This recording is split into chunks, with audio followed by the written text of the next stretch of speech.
빌립보서 2장 19절부터 24절까지 같이 읽겠습니다. 19절부터 24절까지 verses 19 through 24 우리 찾으셨으면 같이 한 목소리 읽겠습니다. 시작. 그러나 내가 속히 디모데를 너희에게 보내기를 주 예수님 안에서 바람은 너의 형편을 알게 되어 나도 좋은 위로를 받으려 하매니 같은 마음으로 너의 형편을 자발적으로 돌아볼 자가 내게 아무도 없느니라. 모든 사람이 자기의 일을 추구하고 예수 그리스도의 일들을 추구하지 아니하되 오직 디모데의 증거를 너희가 아나니 아들이 아버지에게 하듯 그가 나와 함께 복음 안에서 섬겨왔느니라. 그러므로 내 형편이 어떻게 될지 내가 알게 되는 대로 곧 그를 보내기를 바라되 나도 속히 가게 될 것을 주 안에서 확신하노라. 아멘. 앉으시 바랍니다. 우리가 읽은 19절에서 24절 들어가기 전에 17절, 18절 잠깐 한 가지 마무리를 하고 지나가겠습니다. 우리 17절 보면 믿음의 희생과 섬김이라고 그랬죠. 그래서 우리가 믿음을 지키고 믿음으로 사는 데는 반드시 희생과 섬김이 있어야 된다는 거 자세하게 설명했습니다. 그리고 동시에 이 믿음의 희생과 섬김은 또 희생의 섬김, 또 믿음의 희생. 왜냐하면 희생과 섬김은 분리할 수가 없기 때문입니다. 우리가 주님을 참으로 섬기려면 희생이 뒤따르고 또 희생은 반드시 섬김을 동반하고 있기 때문입니다. 이 빌립보 교회 성도들은 정말 그들의 믿음을 지키는 일을 위해서 또 주님을 섬기는 일을 위해서 희생과 섬김을 아끼지 아니했는데 이것은 그들의 믿음의 결과였습니다. 근데 여기서 사용한 똑같은 희생이라는 말을 로마서 12장 1절에서도 사용했다는 것을 지난주에 제가 설명을 했습니다. 제가 이 부분에서 설명을 좀 하고 지나갈 부분이기 때문에 잠깐 로마서 12장을 다시 펴시 바랍니다. 로마서 12장 1절입니다. 로마서 12장 1절.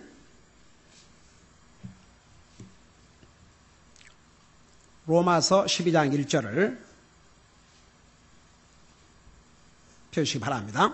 우리 다시 한번 1절을 읽겠습니다. 시작. 그러므로 형제들아 내가 하나님의 긍휼을 힘입어 너희에게 간청하노니 너희는 너의 몸을 거룩하고 하나님께서 받으실 만한 살아있는 희생물로 드리라. 그것이 너희의 합당한 섬김이라. 자, 여기서 로마서 12장에서 구원받은 하나님의 자녀에게 우리의 몸을 희생물로 드리라고 그랬습니다. 이것이 합당한 섬김이니라.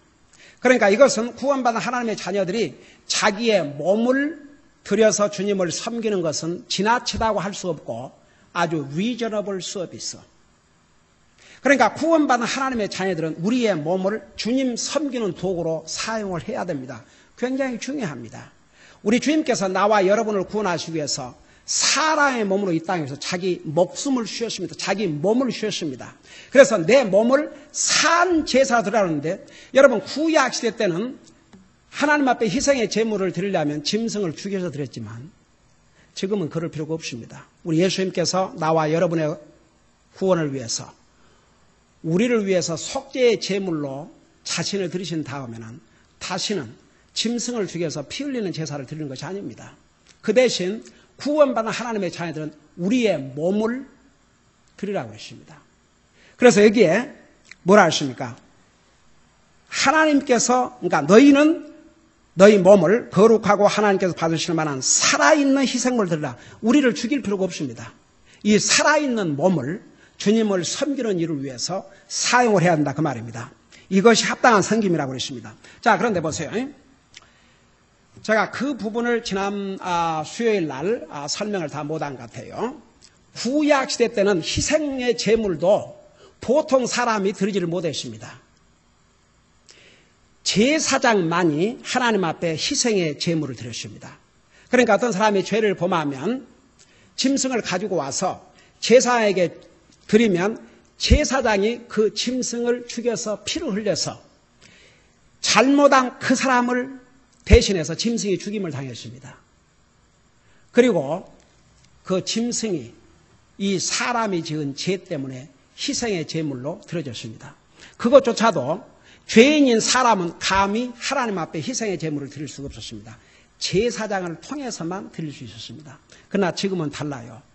우리 예수님께서 자기 자신을 속죄의 제물로 드리신 다음에는 우리가 다시는 피 흘리는 제사를 드린 게 아닙니다. 그 주님의 피로 구속받은 우리 자신, 우리의 몸을 주님 섬기는 도구로, 살아있는 도구로 사용을 해야 됩니다. 그래서 이게 합당한 성변하는데, 그러면 왜 지금은 구약시대 때는 이렇게 제사장을 통해서만 희생을 드렸는데 왜 지금은 우리 자신의 몸을 하나님 앞에 희생의 제물로 드리라고 그러는가? 이유가 있어요. 구약시대 때 제사장은 하나님과 사람과의 그 사이에서 미디에이터, 중간 역할을 했습니다. 지금은 하나님과 우리 사이에 중간 역할을 다른 사람이 하는 것이 아닙니다.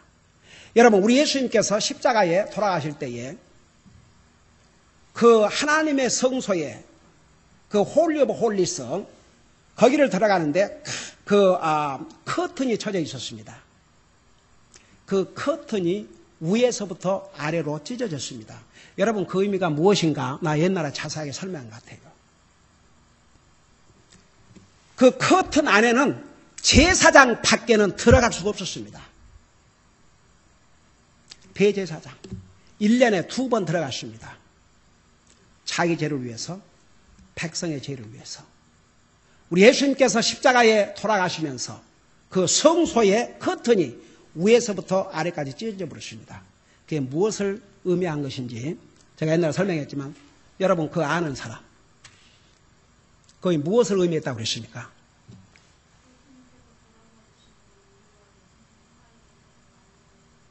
에이멘. 우리 예수님께서 나와 여러분의 죄를 위해서 십자가에 돌아가신 그 순간에 하나님과 우리와의 막혀있던 이 벽을 우리 주님께서 친히 허셨다고 그랬습니다.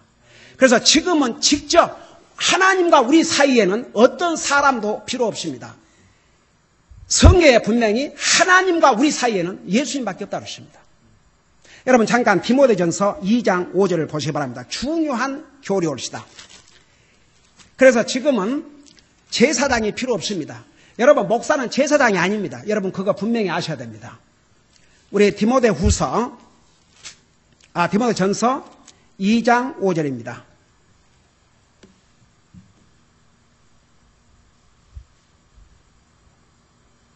자, 여기에 보면 디모데전서 2장 5절에 한 하나님이 계시고 하나님과 사람들 사이에 한 중재자가 계시니 곧 사람이신 그리스도 예수님이시니라. 그래서 하나님과 우리 사이의 중재자는 원 미디에이터, 오직 한 분, 예수 그리스도밖에 없다고 그랬습니다. 그래서 지금은 그리스도인이 직접 하나님 앞에 나갈 수가 있습니다. 여러분 천주교에서 신도들이 자기가 죄를 지었으면 누구한테다 고백을 해요? 여러분 아무리 신부한테 고백해봤자 그 죄 용서 못 받습니다. 옛날에 베프티스트 프리처와 천주교를 대표하는 변호사 사이에 이 디베이트이 있었습니다. 그 롱비치에 있는 퍼스트 베프티스트 처치라고 우리 같은 펠로십 미국 교회로시다. 제가 직접 거기를 참여했어요. 그래서 많은 카톨릭 신자 그리고 그 카톨릭 신자를 대표하는 로이어가 참여했고 그 로이어 역시 천주교의 신자였습니다. 그리고 이제 물론 많은 침례교회 성도들이 왔고 목사들도 왔고 저도 거기에 참여를 했습니다. 디베이트가 어떻게 되느냐? 이제 그 결론을 하자면 베프티스트를 대표하는 목사님이 그 천주교를 대표하는 변호사에게 물었습니다. 사람은 다 죄이기 때문에 그 죄를 용서받아야 될 것을 믿느냐? 그렇다 이거예요. 그러면 가톨릭 교회에서 신자가 죄를 범하면 누구한테 고백을 하느냐 그러니까 신부한테 한다 이거죠. 그러면 신부도 사람이기 때문에 죄를 범할 것을 믿느냐 그러니까 그거 부인할 수가 없죠. 그렇다. 그러면 신부가 죄를 범하면 누구한테 용서를 비냐 고백을 하느냐 자기 죄를. 그러니까 카디널한테 한답니다. 카디널 한국말로 뭐라 그래요? 교황 말고 카디널 추기경. 성경 어디에도 그런 타이틀 없습니다. 나 진짜 기가 막혀서 그들도 우리와 똑같은 성경이라 그러면서 성경에 순이란 말이 있어요? 그 타이틀부터가 어디서 가지고 왔는지 unbelievable. 자기도 우리 같은 성경 가지고 있다고 그래요. 그 다음에 보세요. 그리고 더 기가 막힌 것은 이렇게 전도하다 보면은 그 가톨릭 믿는 사람이 많거든요. 한 번은 비엔나 파크 못 들었는데 한국 사람 집이 아니고 히스패닉 계통의 사람인데 내가 물어봤죠. 교회 나가니까 캐톨릭 처치 간대요. 그래서 예수님 믿느냐니까 믿는데요. 그 다음에 내가 Are you Christian? 그럼 당신은 그리스도이냐고 그러니까 No, I am not. I'm Catholic. 언제는 예수님 믿는다고 놓고 Then are you Christian? 그러니까 아니라고 그러고 나는 캐톨릭이라고 그러고 그러니까 그 말을 잡아갖고 You said with your own mouth I am not a Christian. And yet you said you believe in Jesus. What is that? So that means Catholic means you are not Christian. You are not believer of Jesus Christ. 그러니까 이 여자가 그러더니 아주 심각해졌어요. You said you believe in Jesus, but you are not Christian. You said you Catholic. 그래서 복음을 전해줬더니 이거 참 시리어스한 문제라고 그러면서 그때 기도를 했나? 자기가 생각해 보겠다고 그래서 내가 이거 꼭 읽어보고 하나님 앞에 진짜 예수님을 당신의 구원의 하나님으로 믿고 마음에 영접해야 구원받고 하늘을 간다. 당신 입으로도 크리스찬이 아니라고 그러지 않냐? 크리스찬이 돼야 된다. 그러니까 보세요. 이 천주교 하여간 또 이러다가 그 얘기 잊어보면 안 되니까 다시 돌아가십시다. 그래서 추기경 너 사람인 걸 믿느냐? 그러니까 믿는다고 그래야죠. 그러면 추기경도 죄를 범할 것을 믿느냐? 믿는다고 그래야죠. 그러면 추기경이 죄를 범하면 누구한테 가느냐? 교황한테 간답니다. 그 교황이 여러 사람도 아니고 로마에 앉아 있는데 그 세계 각국에 흩어져 있는 추기경들이 죄를 범할 때마다 그 비행기 타고 로마까지 기가 막혀서. 그러니까 이제 마지막으로 여러분 지금 어떤지 모르겠지만 가톨릭의 중요한 교리 중에 하나가 교황 무오설. 교황은 오류를 범할 수 없다 이거죠. 과거에 천주교 다녔던 사람 그래요 안 그래요? 그 천주교 다녔던 사람 그거 나와요 다. 교황은 잘못을 범할 수 없다 이거죠. 기가 막혀서. 그러니까 이제 뭐라 그러십니까?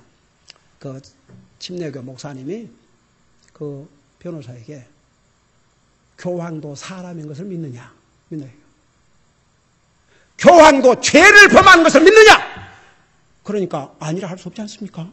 사람인데 모든 사람은 죄를 범한다고 그러는데 그러니까 믿는다고 그러니까 죄를 범한다고 그러니까 그러면 교황의 죄를 범하면 누구한테 가냐니까 하나님 앞에. 그러니까 이 침례교 목사님 뭐라 답을 하는 줄 아세요? 그러면 교황만 죄 용서를 받고 나머지는 다 용서 못 받는다 이거죠. 여러분 비극입니다. 여러분이 잘못하면 목사한테 와서 고백할 필요 없어요. 다 같이 주님 앞에 고백하면 됩니다. 다만 여러분들이 목사에게 이런 부탁을 할 수 있죠. 목사님 저희 위해서 기도해 주세요. 제 마음속에 많은 버든이 있습니다. 목사님 저를 위해서 기도해 주세요. 그렇게 할 수 있지만 여러분이 낱낱이 나한테 뭔 죄를 그건 하나님 앞에 고백하세요. 다 같이. 뭐 죄 범한 게 뭐 그렇게 뭐사가 하시라고 동네 방네 광고할 필요 없어요. 여러분이 공개적으로 잘못했으면 공개적으로 잘못했다 그러고 여러분이 형제나 자매에게 잘못했다 그러면 본인에게 가서 잘못했다 그러지 또 사방대 광고 회면 살 필요 없습니다. 여러분이 사람에게 잘못했으면 그 사람 본인에게 가서 잘못했다고 용서를 구하면 되고 하나님 앞에 여러분이 범죄했으면 하나님 앞에 용서를 구하면 됩니다. 여러분 우리는 새벽 기도하지 않지 않습니까? 왜? 그 시간 각각 가정에서 하나님과 나와 단둘이 진실된 기도를 하기 위해서 또 더 많은 기도를 하기 위해서 여러분 한국 교회 그래요. 새벽에 교회 와서 기도하는 거 그거야 좋지요.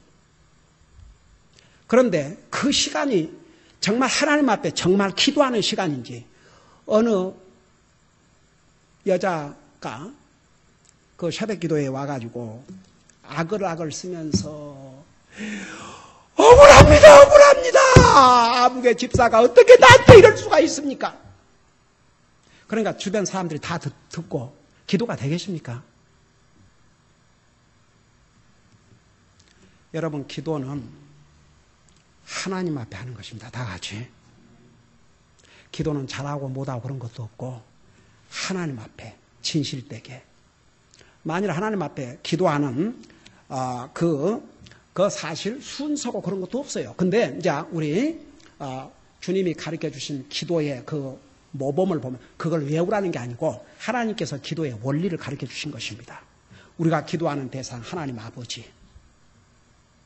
그리고 하나님 앞에 영광을 돌리고 하나님 앞에 감사를 드리고 그 다음에 영적인 것을 구하고 또 육신의 것을 구하고 자기의 잘못을 고백하고 그러니까 이제 우리 하나님 아버지 앞에 하나님 먼저 부르고 하나님 앞에 감사를 드리고 또 자기의 잘못을 고백하고 영적인 것을 구하고 육적인 것을 구하고 성경에 보면 우리의 데일리 브레드도 기도하라고 그러지 않습니까? 그러니까 보세요. 그래서 이 천주교는 그 시스템 자체가 정말 성경과는 거리가 먼 정말 위어드 시스템을 갖고 있어요. 정말 어디서 그런 것을 만드는지 몰라요. 그러나 여러분 성경을 보세요. 우리가 주님을 영접하고 구원받은 순간에 하나님과 우리 사리를 가로막는 건 아무것도 없습니다. 우리는 언제든지 담대하게 주님 앞에 나갈 수 있습니다. 자, 그런 면에서 성경은 신약시대에 구원받은 우리를 뭐라고 하는 줄 아십니까?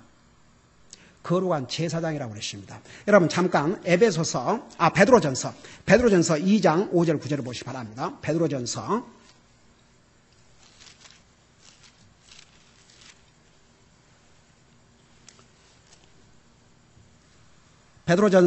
2장 5절 9절입니다.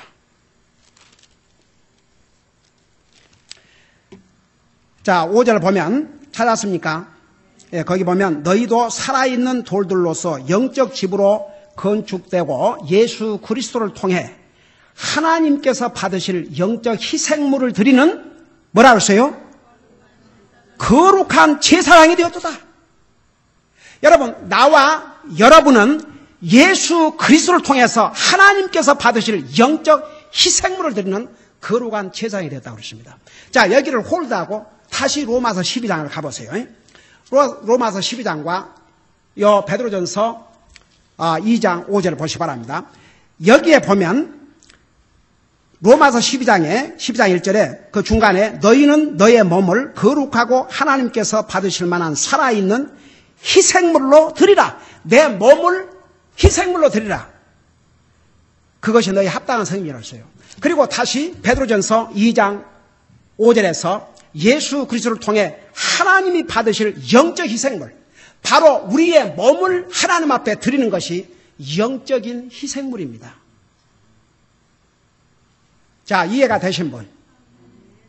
우리의 몸을 드리는 것이 하나님의 앞에 드리는 스피리추얼 세크리파이스, 영적인 희생물이라 그 말입니다.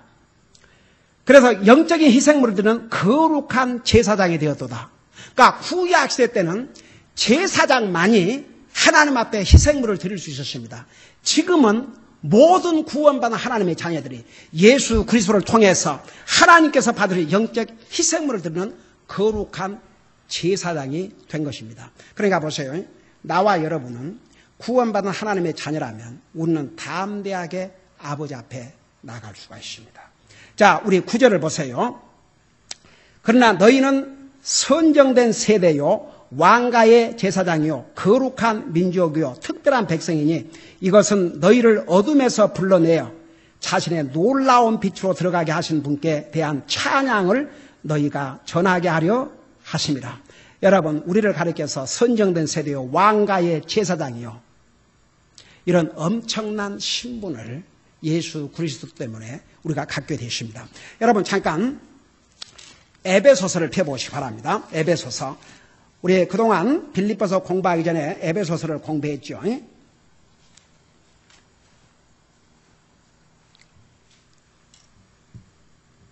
자, 우리 에베소서 2장 12절부터 보시기 바랍니다.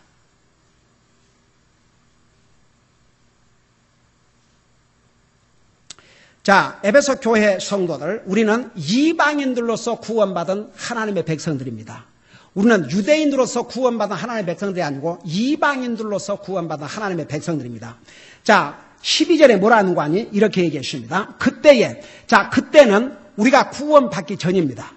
그때에 너희는 그리스도 밖에 있었고 이스라엘 연방 국가 밖에 있던 외인들이며 약속의 언약들에서 분리된 낯선 자요 세상에서 소망도 없고 하나님 밖에 있던 자들이니 자, 그때는 우리가 구원받기 전에는 그 다음에 13절 뭐라 하십니까? 이제는 구원받은 다음에는 우리 한번 같이 읽어보십시다. 시작.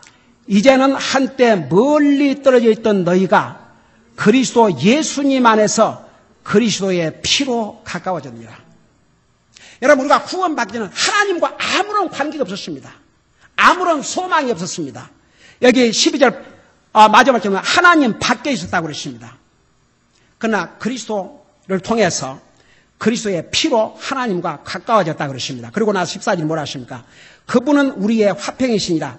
그분께서 둘을 하나로 만드사 우리의 사이에 중간 벽을 허무시고 원수되게 하는 것, 곧 규례들의 수록된 명령들의 율법을 자기 육체로 없으셨으니 이것은 이 둘로 자기 안에서 하나의 새 사람으로 만들어 이렇게 화평을 이루게 하시고 16절 또 십자가로 그 원수되게 하는 것을 죽이사 친히 십자가로 이 둘을 한 몸으로 하나님과 화해하게 하려 하심이라. 17절 또 그분께서 오셔서 멀리 떨어져 있던 너희에게 또 가까이 있던 그들에게 화평을 선포하셨느니라. 18절 그분을 통하여 우리 둘이 한 성령을 힘입어 아버지께 나가 물었나니. 19절 그러므로 이제 너희는 더 이상 낯선 자도 아니요 외국인도 아니요 오직 성도들과 더불어 동료 시민이요 하나님의 집안에 속한 자들이며. 자, 저는 보세요. 우리는 구원받은 하나님의 자녀라도 이방인들로서 구원받은 하나님의 자녀들이 되십니다. 그런데 예수 그리스도를 통해서 하나님과 우리 사이에도 걸어버리시고 유대인들과 이방인들과 사이의 벽도 완전히 허물었다고 그랬습니다. 그래서 유대인이나 이방인이나 예수 그리스도 안에서 하나님의 한 가족을 이루었다고 했습니다. 여러분, 우리는 구원받은 하나님의 자녀가 된 순간에 모든 것을 얻은 자가 되십니다. 모든 영광을 우리가 받을 수 있는 그런 신분을 우리에게 주셨습니다. 여러분, 주일 오후에 요한계시록 22장에서 우리 배우고 있지 않습니까? 한번 생각해 봐요. 이 상에서 잠시 누리는 영광도 뭐 대통령의 인정을 받아가지고 무슨 장관을 한다 해도 그걸 영광이라고 하는데, 여러분, 우리 구원받은 하나님의 자녀는 하늘나라 가는 순간 예수님께서 누릴 모든 영광을 우리가 같이 쉐하게 된다는 거, 요한계시록 20장에서 얼마나 자세하게 우리에게 보여주셨습니까? 우리에게 이런 소망이 있다는 거 결코 잊지 마시기 바랍니다. 하나님과 우리 사이를 가로막을 것은 아무것도 없습니다. 한 가지, 우리가 주님 때문에 죄를 용서받고 구원받고 하나님의 자녀가 돼서 하나님과 우리 사이에 가로막는 것은 다 허물어졌지만 우리가 죄를 범하고도 그 죄를 고백하지 아니하면 우리 스스로가 담을 만듭니다. 자, 이해가 되신 분? 그러니까 구원받은 하나님의 자녀들은 우리가 잘못했을 때는 주님 앞에 바로 고백하고 주님 앞에 용서를 구하면 됩니다. 그건 누구한테도 갈 필요 없습니다. 여러분이 어느 곳에 있든지 그 자리에서 주님 앞에 주님 제가 잘못했습니다. 용서해 주시옵소서. 그러면 여러분은 제사장의 입이 됐기 때문에 여러분 스스로가 담대히 주님 앞에 나가서 용서도 구하고 또 우리의 몸을 산 제사로 드릴 수 있습니다. 이런 영광의 신분을 가지고 있다는 거 잊지 마시고 항상 우리가 구원받은 하나님의 자녀로서 이런 신분을 우리가 잊지 말고 살아야 될 줄로 믿습니다. 기도하십시다. 우리 아버지 하나님, 우리가 주님을 영접한 그 순간에 우리는 거룩한 제사장이 되었습니다. 앞으로 미래의 모든 영광을 우리 주님과 함께 나눌 신분으로 바꿔줬습니다. 우리에게 이런 신분이 있다는 것 결코 잊지 말게 하여 주시옵시고 우리의 삶을 통해서 정말 주님을 기쁘게 해드리고 또 우리의 몸을 기꺼이 하나님께서 기뻐하시는 영적인 희생물로 드림으로써 주님을 온전히 섬기는 삶을 살게 하여 주시옵소서. 감사합니다. 사랑합니다. 예수님 이름으로 감사 기도하옵나이다. 아멘.